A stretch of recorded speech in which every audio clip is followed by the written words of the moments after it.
अस्सलाम वालेकुम। आज का chapter number 2 random variable and probability distribution and example 2.17 lecture number 43. In this topic we have also studied the mean and the variance and the standard deviation of the continuous random variable. Continuous random variable is the function of the continuous random variable is given. The function of the function is 2 minus 2x and the range of the x is 0 to 1 and otherwise 0. What is the expected value of find the expected value of x, expected value of x square, expected value of 2x, expected value of 2x minus 1 and variance and standard deviation. हमने क्या करना है? सबसे पहले हमने expected value of x को find out करना है. एक्सपेक्टेशन ऑफ x हमारे पास क्या है? Integral x f of x. ठीक है, यहाँ पर x f of x, this is the formula और this is the definition of the expectation of x और the mean of the x of the continuous random variable. इस continuous random variable में हमारे पास limits हैं 0 से 1 तक है. ठीक है, 0 से 1 तक हमारे पास ये लिमिट्स है. According to the question the limit is 0 to 1 and the x probability of x, the x and probability of x, the probability of x is 2 minus 2x. ठीक है, और probability density function probability density function is 2 minus 2x dx. हमने x को क्या करना है? probability 2 के साथ x को 2 के साथ मल्टीप्लाई करना है तो 2x बन जाएगा, dx आ जाएगा, फिर माइनस लगाएंगे, फिर x को 2x के साथ मल्टीप्लाई करेंगे तो 2x multiply x into the x square and dx. Clear? The limit is 0 to 1 and the limit is 0 to 1. इस पार्ट को अलग लिख लिया और इस पार्ट को अलग लिख लिया है. ठीक है, अब यहाँ पर 2 इज टेकिंग आउटसाइड, 2 को मैंने बाहर निकाल लिया है, इंटीग्रल x dx. क्लियर? तो यहाँ पर हमारे पास क्या है? x और dx आ गया है. अब यहाँ पर minus 2 taking outside and the integral is apply on variable x square dx. clear? अब यहाँ पर what is the integral of x? The integral of x is x square divided by 2. The limit is 0 to 1 and minus 2 and the integral of x square is x cube divided by 3. The limit is 1 by 0. So the next step, first apply the upper limit. First put the upper limit in x 1 square by 2 minus, फिर lower limit is 0 square divided by 2, फिर minus 2, फिर हमारे पास upper limit is 1 put करेंगे, 1 cube divided by 3 minus 0 cube divided by 3. अब हमारे पास यहाँ पर क्या है? 0 divide by 3 and 0 divided by 2, इन दोनों से हमारे पास क्या आएगा? 0 ही आएगा. रिमेनिंग क्या है? 1 by 2, 1 स्क्वायर हमारे पास 1 ही आता है डिवाइडेड बाई 2 एंड यहाँ पर 1 क्यूब से हमारे पास 1 ही आता है डिवाइड बाई 3 एंड माइनस 2. अब हमारे पास नेक्स्ट स्टेप में 2 multiply 1 by 2 to minus 2 multiply 1 by 3. अब हमने 2 1s are 2 divided by 2 minus 2 divided by 3. So 2 divided by 2 is equal to 1 and 2 by 3. So take the LCM 3 1s are 3 minus 2. The answer is 1 by 3. So the expected value of x is 1 by 3. अब हमारे पास इस question में next part जो है वो हमारे पास क्या है? Expected value of x square.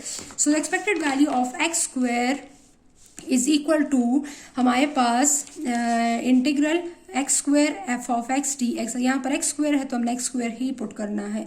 X square हमने पुट कर लिया. अब यहाँ पर एफ ऑफ एक्स की वैल्यू क्या है? 2 माइनस 2x dx. फर्स्ट 2 को मैंने एक्स स्क्वायर के साथ मल्टीप्लाई किया, फिर माइनस, फिर इस पर अलग इंटीग्रल लिया, फिर माइनस एक्स स्क्वायर को फिर मैंने दोबारा एक्स स्क्वायर के साथ मल्टीप्लाई किया तो x cube and 2x cube. The limit is 0 to 1 0 to 1. Then what is the square? X square. The x square integral is x cube divided by 3. The limit is 0 to 1. And what is the integral of the x 3 power 3 x power 3 integral is x power 4 divided by 4. The limit is 0 to 1. Clear? So the next is, first put the upper limit in x and then minus and then put the lower limit in x. The first limit is 1 cube divided by 3 minus lower limit x 0 power 3 divided by 3 minus 2. अब upper limit क्या है? 1 x is 1 power 4 divided by 4 minus 0 power 4 divided by 4. Clear?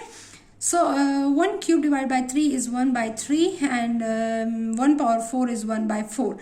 अब यहाँ पर 2 1s are 2 and divided by 3, 2 1s are 2 and divided by 4. So take the LCM, 3 4s are 12, 3 4s are 12, so 2 multiply 4 and 4 3s are 12, so 2 multiply by 3. So 4 2s are 8, 3 2s are 6, 8 minus 6 is 2, 2 divided by 12 is 1 by 6. So the answer of the expected value of x square is 1 by 6. Clear?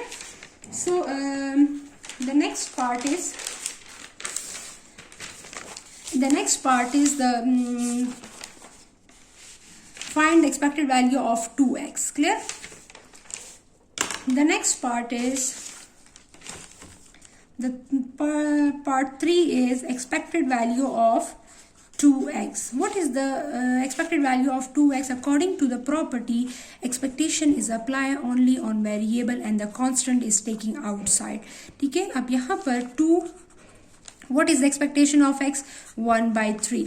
ठीक है, तो हमारे पास already हम पिछले solve कर चुके हैं, तो 2 by 3. So the answer is 2 by 3. Next property is expected value of 2x minus 1. The next property 2x minus 1. हमारे पास इस पे भी हम प्रॉपर्टी अप्लाई करेंगे. Expectation is apply only to first 2x, then expectation is applied on constant 1. So the expectation of a constant is constant. Clear? The expectation of 2x, 2 is taking outside and expectation is applied on variable. Expectation of a constant is constant. The answer is 1. Okay? 2. Expectation of x. What is the answer of the expectation of x? 1 by 3 minus 1. So the answer is 2 by 3 minus 1. So 2 by 3 minus 1. What is the answer of this question? आप LCM ले सकती हैं यहाँ पर. ठीक है, यहाँ पर आप इसको सॉल्व कर सकती हैं. तो यहाँ पर आंसर हमारे पास क्या आएगा? यहाँ पर आंसर हमारे पास आएगा 2 minus 3 divided by 3. So the answer is minus 1 by 3. ये हमारे पास नेगेटिव आ सकते हैं, लेकिन variance and standard deviation negative नहीं आएगा. ठीक है, अब फिफ्थ पार्ट क्या है? वेरिएंस हमने फाइंड करना है, वेरिएंस ऑफ एक्स. तो वेरिएंस ऑफ एक्स क्या है हमारे पास? Expected value of x square minus expected value of x whole square. ठीक है, ये फॉर्मूला है हमारे पास. By definition this is the variance of x. What is the expected value of x square? The expected value of x square is 1 by 6. Put the result in this. And what is the expected value of x? Expected value of x is 1 by 3. So 1 by 6, 3 3s are 9. The square is this one. So आप यहाँ पर LCM भी ले सकती हैं. ठीक है, और डायरेक्ट इसको डिवाइड भी कर सकती हैं. तो